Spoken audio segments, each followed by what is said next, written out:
Praise the lord. ప్రభు అయిన యేసుక్రీస్తు నామములో మీ అందరికీ మా హోసన్నా మినిస్ట్రీస్ తరపున హృదయపూర్వకమైన వందనాలు తెలియపరుస్తున్నాను. ప్రభు మిమ్మల్ని ఆశీర్వదించి దీవించునుగాక. ప్రియులారా, ఈరోజు పరిశుద్ధుడైన పౌలు మన ప్రభు అయిన యేసుక్రీస్తును గూర్చి ఆయన చెప్పిన చక్కటి ఒక అనుభవాన్ని కొంతసేపు మనం ధ్యానిద్దాం. కొరింథీ సంఘానికి ఆయన ఉత్తరం రాస్తూ ఆ మొదటి పత్రికలో ఒక చక్కటి విషయాన్ని, కొరింథీ సంఘ విశ్వాసులకు ఆయన తెలియపరిచిన విషయాన్ని మనం చదువుదాం. 15వ అధ్యాయం 45వ వాక్యం దగ్గర నుంచి నేను చదువుతున్నానండి. ఇందు విషయమై ఆదామను మొదటి మనుషుడు జీవించు ప్రాణి ఆయనని వ్రాయబడి ఉన్నది. కడపటి ఆదాము జీవింపచేయు ఆత్మయాయను. ఆత్మ సంబంధమైనది మొదట కలిగినది కాదు, ప్రకృతి సంబంధమైనదే మొదట కలిగినది, తరువాత ఆత్మ సంబంధమైనది. మొదటి మనుషుడు భూసంబంధి అయి మట్టి నుండి పుట్టినవాడు. రెండవ మనుషుడు పరలోకము నుండి వచ్చినవాడు.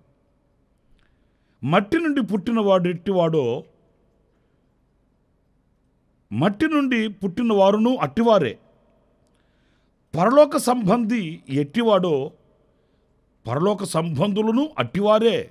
ఇప్పుడు ఇలా చూడండి, వాక్య భాగంలో మొదటి ఆదామునకును కడపటి ఆదాము అయిన మన ప్రభు అయిన యేసుక్రీస్తుకును మధ్య ఉన్న ఆ భేదాన్ని చాలా చక్కగా వివరిస్తున్నాడు దైవజనుడైన పౌలు. మొదటి ఆదాము మట్టి నుండి తీయబడినవాడు, కడపటి ఆదాము పరలోకములో నుంచి దిగివచ్చినవాడు. ఈ మట్టి నుండి తీయబడినవాడు ఎలాంటి వాడో అలాగే ఈ ప్రకృతి సంబంధమైన ప్రతి మనిషి కూడా అలాంటి వాడే.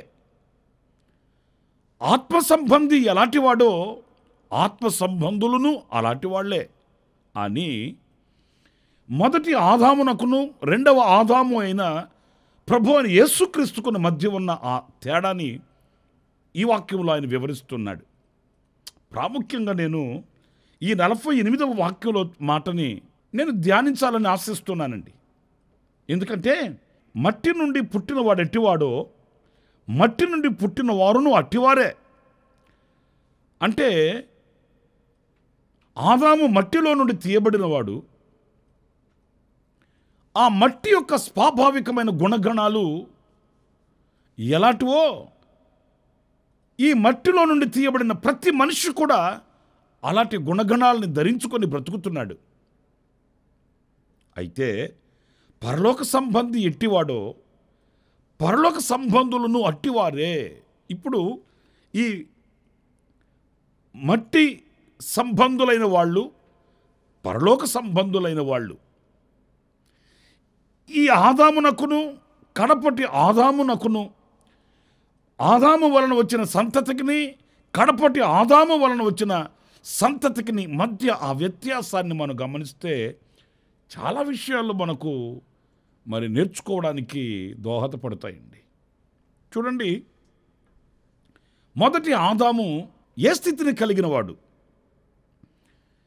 ఈ రెండవ ఆదామైన మన ప్రభు అయిన యేసుక్రీస్తు సంతతిగా ఉన్న మనము ఎలాంటి వాళ్ళము అనేది పరిశుద్ధ గ్రంథంలో మనం గమనించినప్పుడు ఈ మొదటి ఆదాము ఎక్కడున్నాడు? ఆదికాండం 2వ అధ్యాయం 8వ వాక్యం చదువుతున్నానండి. దేవుడైన యెహోవా తూర్పున ఏదెనులో ఒక తోట వేసి తాను నిర్మించిన నరుని దానిలో ఉంచెను. చూడండి, ఈ మొదటి ఆదాము ఏదెను అనే తోటలో తూర్పు భాగాన ఒక తోట వేసి ఆ తోటలో ఆదామును ఉంచాడట. నేను మరలా ఈ వాక్యాన్ని మీకు జ్ఞాపకం చేస్తాను. తూర్పున ఏదెనులో ఒక తోట వేసి, ఏదెను అనే వనములో తూర్పు భాగాన ఒక వనము వేసి ఆ వనములో తాను నిర్మించిన నరుని ఉంచాడు. ఆయన అక్కడ ఉంటున్నాడు. ప్రతి చల్లటి పూట దేవుడు వచ్చేవాడు, ఆదాముతో మాట్లాడి వెళ్ళిపోయేవాడు. ఈయన ఇక్కడే, ఆయన అక్కడే. ఒకవేళ ఆదాముని మనం గనక, ఏమయ్యా ప్రభువు వచ్చాడు కదా, నీతో మాట్లాడాడు కదా, ఎక్కడికి వెళ్ళాడు ఆయన? తాను ఉండే చోటుకు వెళ్ళిపోయాడు అంటాడే కానీ ఆయన ఎక్కడ ఉన్నాడు ఈయనకి తెలియదు. ప్రతి చల్లటి పూట వచ్చి మాట్లాడేవాడు, అంతవరకే తెలుసు. ఎందుకంటే ఒక పరిధి ఈ మట్టిలో నుండి తీయబడిన మానవునికి దేవుడు పెట్టాడు. ఒక తోటలో ఉన్నాడు, ఆ తోటలో చక్కగా హాయిగా ఆనందంగా జీవించడం మాత్రమే. అనేక చెట్ల ఫలములను ఇచ్చాడు, వృక్ష ఫలములను. ఆ వృక్ష ఫలములను భుజిస్తూ సంతోషంగా ఆయన మాటలు ఆలకిస్తూ జీవితాన్ని గడపడమే. ఇది ఆదాము యొక్క పరిధి, ఆదామునకు దేవుడిచ్చిన ఒక ఆధిక్యత. ప్రియా దేవుని బిడ్డలారా, కానీ కడపటి ఆదాము అయిన యేసుక్రీస్తు వలన మనకి ఏం కలిగింది అనంటే, మొదటి ఆదాము వలె ఒక తోటలో మనం ఉండి ఆయన వచ్చినప్పుడు ఆయన స్వరం విని మురిసిపోవడం మాత్రమే కాదండి. యేసుక్రీస్తు మూలాన మనకు లభ్యమైన ఒక గొప్ప దీవెన ఆశీర్వాదం ఏంటి అనంటే, చూడండి పరిశుద్ధ గ్రంథంలో యోహాను సువార్త 14వ అధ్యాయం 2-3 వాక్యాలు నేను చదువుతున్నానండి. నా తండ్రి ఇంట అనేక నివాసములు కలవు, లేని ఎడల మీతో చెప్పుదును. మీకు స్థలము సిద్ధపరచ వెళుచున్నాను. నేను వెళ్ళి మీకు స్థలము సిద్ధపరచిన ఎడల నేనుండు స్థలములో మీరును ఉండులాగున మరలా వచ్చి నా యొద్ద నుండుటకై మిమ్మును తీసుకొని పోవుదును. దేవుని పరిశుద్ధ నామానికి మహిమ కలుగునుగాక. ప్రియులారా చూడండి, కడపటి ఆదాము అయిన మన ప్రభు అయిన యేసుక్రీస్తు మూలాన మనమట ఆయన ఉండు చోటు, ఆయన ఉండు స్థలములో మనమును ఉండులాగున ఆయన యొద్ద ఉండుటకు మనల్ని తీసుకుని వెళ్తాడట. చూస్తారండి, మొదటి ఆదామునకును ఈ మొదటి ఆదాము వలన వచ్చిన సంతతికిని, ఈ రెండవ ఆదాము అయిన మన ప్రభు అయిన యేసుక్రీస్తుకును, యేసుక్రీస్తుని నమ్మిన ఆయన రక్తముతో కడగబడిన ఆయన సంతతికిని మధ్య ఉన్న ఆ వ్యత్యాసం ఏంటంటే, యేసుక్రీస్తు మూలాన మనము ఆయన ఉండు స్థలములోనికి వెళ్ళి ఆయనతో కూడా మనం నివాసం చేసేటట్లు, ఆయనతో కూడా మనం బ్రతికేటట్లు మనల్ని ఆయన తీసుకుని వెళ్తాడట. ప్రియమైన దేవుని బిడ్డలారా, మన ప్రభు అయిన యేసుక్రీస్తు ఈ లోకానికి ఆయన దిగి వచ్చి జారిపోయిన, పడిపోయిన, పతనమైన మానవుని ఆయన మరల తన రక్తము చేత ఆ మానవునికి తన రూపాన్ని మరలా కలుగు చేసి, ఇప్పుడు ఏం జరిగింది అని అంటే, ఆ స్థితిని ఇంకా ఉన్నతమైన స్థితికి దేవుడు హెచ్చించాడండి. మొదటి ఆదాముని ఏదెనులో తూర్పున ఒక తోట వేసి, వనము వేసి అక్కడ పెట్టాడు. ఇప్పుడు యేసుక్రీస్తు తన రక్తము చేత మనల్ని కడిగి పవిత్రపరిచి పరిశుద్ధపరిచి కోల్పోయిన రూపాన్ని మరలా ఆయన మనకు అనుగ్రహించి, ఆయన ఎక్కడైతే ఉన్నాడో, ఎక్కడుంటాడు ఆయన? పరిశుద్ధ గ్రంథంలో మనం చదువుతాము, సమీపింపరాని తేజస్సులో ఆయన ఒక్కడే వసించుచున్నవాడట. అంతటి మహామహిమలో ఆయనతో కూడా మనము నివసించున్నట్లు, ఆయనతో మనం బ్రతుకున్నట్లు, ఆయనతోనే యుగయుగములు మనం నిలిచేటట్లు ఆయన ఉండు స్థలంలోనికి మనల్ని తీసుకుని వెళ్తాడటండి. ఇది ఎంత ఆధిక్యత చూడండి, ఎంత ఘనత చూడండి. నిజమే, మన ప్రభు అయిన యేసుక్రీస్తు ఆయన మనల్ని ఒక ఉన్నతంగా చూడాలన్న కోరిక కలిగిన గొప్ప దేవుడండి. ఏదో పతనమైపోయారు, దూరమైపోయారు, మనిషి పాపముతో కుంభక్కైపోయాడని విడిచిపెట్టడం, త్రోసివేయడం కాదు. కానీ ఆయన నిత్య సంకల్పాన్ని మన ఎడల నెరవేర్చడానికి ఆయన బలి అయిపోయాడు, ఆయన ప్రాణం పెట్టాడు. ఆయన చనిపోయి సమాధి చేయబడి పునరుద్ధానుడై లేచి ఆయన మనల్ని ఆయన ఉండు స్థలంలోనికి తీసుకుని వెళ్ళడానికి, స్థలము సిద్ధపరచడానికి వెళ్ళాడు. అంత మాత్రమే కాదు, ఇంకొక విషయం కూడా నేను మీతో చెప్తాను. అదేంటంటే ఆదికాండం 2వ అధ్యాయం 15వ వాక్యంలో మనం చదివితే, దేవుడైన యెహోవా నరుణ్ణి తీసుకొని ఏదెను తోటను సేద్యపరచుటకును దాన్ని కాచుటకును దానిలో ఉంచెను. ఇక్కడ చూడండి, నేలమట్టితో నరునిని చేసి నాసికారంధ్రాలలో జీవాత్మను ఊది జీవించు ప్రాణిగా చేసి అతనిని ఆ తోటను సేద్యపరచుటకును దానిని కాచుటకును ఉంచెను. ఇప్పుడు ఆదాము యొక్క పని ఏంటంటే ఆ తోటను సేద్యం చేసుకోవాలి, దానిని కాచుకోవాలి. ఇది ఆయన భుజస్కంధాల మీద ప్రభు పెట్టిన గురుతర బాధ్యత. ఏదో శుభ్రంగా ఏదేనులో ఉన్నామన్నాడు, వృక్ష ఫలములను తింటూ హాయిగా తిరుగుతూ సుఖంగా బ్రతుకుదాం అని ఆనందించడం మాత్రమే కాదు, కానీ దానిని కాచుకోవలసిన బాధ్యత కూడా ఉందండి. దానిని సేద్యపరచుకోవాలట. సేద్యపరచడం అనే మాటలో ఎంత శ్రమ ఉంటుంది, లేక ఎంత బాధ్యత ఉంటుందనేది ఇంచుమించు అందరికీ తెలిసిన విషయమే. ఒక రైతు సేద్యపరచడానికి ఒక పొలాన్ని, ఒక స్థలాన్ని ఎంతగా ఆసక్తి చూపించాలి, ఎంతగా మరి బాధ్యత వహించాలనేది మనందరికీ తెలిసిన విషయమే. ఇప్పుడు ఆదాముని ఆ తోటలో ఎందుకు పెట్టాడు అని అంటే, ఒక బాధ్యతనిచ్చి దీనిని సేద్యపరచు, దీనిని కాచుకోమని చెప్పాడు. అయితే నా ప్రియ సహోదరులారా, మన ప్రభు అయిన యేసుక్రీస్తు అనే 2వ ఆదాము అనే మన ప్రభు అయిన యేసుక్రీస్తు మూలాన మనకు కలిగిన దివ్యమైన ఆశీర్వాదం ఎలాంటిదో తెలుసండి. మనమట చూడండి, ప్రకటన గ్రంథం 7వ అధ్యాయం 9-10 వాక్యాలు చదువుతున్నాను. అటు తర్వాత నేను చూడగా, ఇదిగో ప్రతి జనములో నుండి, ప్రతి వంశములో నుండి, ప్రజలలో నుండి, ఆయా భాషలు మాట్లాడు వారిలో నుండి వచ్చి ఎవడనూ లెక్కింపజాలని ఒక గొప్ప సమూహము కనబడెను. వారు తెల్లని వస్త్రములు ధరించుకుని వారై ఖర్జూరపు మట్టలు చేతపట్టుకొని సింహాసనము ఎదుటను గొర్రెపిల్ల ఎదుటను నిలవబడి, సింహాసనాసీనుడైన మా దేవునికిని గొర్రెపిల్లకును మా రక్షణకై స్తోత్రమని మహాశబ్దముతో ఎలుగెత్తి చెప్పిరి. ప్రియులారా చూడండి, మనము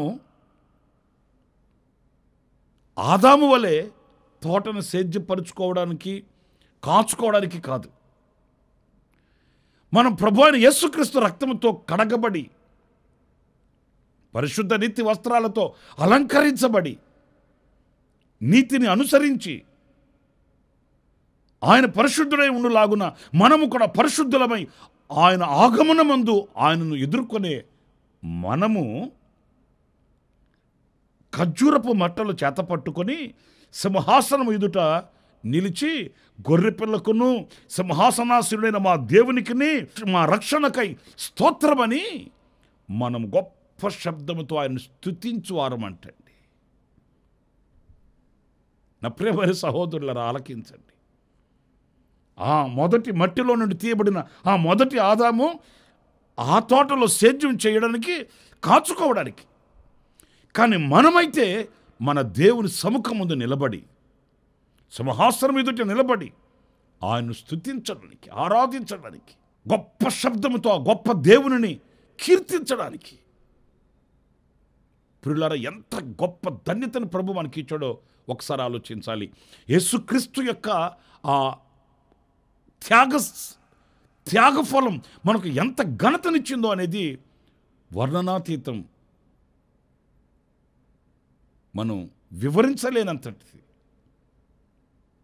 అందుకే పరిశుద్ధుడైన పౌలు మట్టిలో నుండి తీయబడిన వారు, మట్టిలో నుండి తీయబడిన వ్యక్తి ఎలాంటి వాడో వాని సంతతి కూడా అలాంటిదే. పరలోకము నుండి దిగి వచ్చిన మహిమ కలిగిన ఆ కడపటి ఆదాము ఎలాంటి వాడో ఆయన సంతతి కూడా అలాంటిదే అని ఈ రెండింటిని వేరు చేస్తున్నాడు. ఈరోజు మనం మట్టిలో నుండి తీయబడిన ఆదాము సంతతి వలె ఈ మట్టి సంబంధమైన కార్యకలాపాలలో సంతృప్తి చెందుతున్నామా, లేక కడపటి ఆదాము అయిన యేసుక్రీస్తు మూలన కలిగిన ఆ దివ్యమైన ఆశీర్వాదానికి మనం సిద్ధపడి ఆయన రాకడ కొరకు వేచి ఉన్నామా అనేది మనం పరిశీలించుకోవలసిన విషయం అండి. కాలం సంపూర్ణమవుతుంది. మన ప్రభు యొక్క ఆగమనమునకు మనం సిద్ధపడాలి. ఆయన రాకడ కొరకై మనం వేచి చూడాలి. ఇంకా మనలో ఏమైనా మట్టి స్వాభావికమైనటువంటి మట్టి సంబంధమైన స్వాభావికమైన గుణగణాలు మనలో ఏమైనా ఉన్నప్పుడు వాటిని పరిశీలించి పరీక్షించి వాటిని మన యొద్ద నుంచి తొలగించుకొని యేసుక్రీస్తు మూలాన కలిగే ఆ మహిమను ధరించుకొని సంపూర్ణులమై ఆయన రాకడ కొరకు వేచి చూడాలి. ఆయన మూలాన మనకు కలిగే దివ్యమైన ఆశీర్వాదానికి మన పాత్రులం యోగ్యులము కావాలి. నా ప్రియ సహోదరులారా, ఆచారాలు పట్టుకొని తిరగడం కాదు, ఆచారాలలో సంతృప్తి పొందడం కాదు, ఆధ్యాత్మికమైన వాటిల్లో బలాన్ని పొందుకొని నా ప్రభు అయిన యేసుక్రీస్తు మూలాన కలిగే ప్రతి దీవెన ప్రతి ఆశీర్వాదం నేను అనుభవించాలి. ఆనాడు ఆయనతో కూడా కలిసి యుగాయుగములు జీవించాలన్న కోరిక, ఆ తపన మనలో రగలాలి. ఆనాడే దినదినము మనము పరిశుద్ధపరచుకోగలుగుతాము, దినదినము నూతన శక్తిని పొందుకోగలుగుతాము. ఏ క్షణాన ప్రభు స్వరము వినబడుతుందో ఆనాడు కనురెప్పపాటులో రూపాంతరము చెందుతాము. అలాంటి కృప ప్రభు మనందరికీ అనుగ్రహించునుగాక. తలలు వంచండి, చిన్న ప్రార్థన చేసుకుందాం. కృపా సత్య సంపూర్ణుడ జీవాధిపతి అయిన ప్రభువా, మీకు వందనాలు నాయనా. మొదటి ఆదాము, ఆ ఆదాము వలన వచ్చిన కార్యాలు ఎలాంటివో మేము గమనిస్తూ వచ్చాము. రెండవ ఆదాము అయిన మీ ద్వారా కలిగిన మహిమ ఎలాంటిదో మేము గమనిస్తూ వచ్చాము, మేము నేర్చుకుంటూ వచ్చాము. నా ప్రభు, మీ వలన కలిగిన గొప్ప ఆశీర్వాదానికి మేము పాత్రులమై ఈ లోక సంబంధమైన మట్టి స్వాభావికమైన ఆ గుణగణాలని విడిచిపెట్టి మీ మహిమను ధరించుకొని మీతో యుగాయుగములు జీవించే ఆ కృప ప్రభు మేము పొందుకునేటట్లు నా తండ్రి మా చేతిని మీరు పట్టి నడిపించండి. మాకు వివేకమైన హృదయాన్ని ప్రసాదించండి. కుడికాయను ఎడమకాయను తొలగక మీ వైపు చూస్తూ మీ మహిమను ధరించుకొని మీ ఆగమనము కొరకు వేచి చూచే విశాలమైన హృదయాన్ని, ఆత్మ సంబంధమైన నేత్రాన్ని, దృష్టిని మీరు కలిగించి నడిపించమని మమ్మల్ని మీ చేతులు సమర్పించుకుంటూ యేసు నామములో ప్రార్థించి వేడుకొనుచున్నాను తండ్రి. Amen, amen. ప్రభు మిమ్మల్ని ఆశీర్వదించి దీవించునుగాక. ఈ దినమంతా విశేషమైన కృప నా దేవుడు మీకు అనుగ్రహించుగాక. ఆమెన్. ప్రతి దినము ఈ అనుదిన కృపాను సందేశాల కొరకు ఇంకా మరిన్ని ఆత్మ సంబంధమైన సందేశాల కొరకు ఈ మా యూట్యూబ్ ఛానల్ ని సబ్స్క్రైబ్ చేసుకోండి. Pastor Ramesh ministries.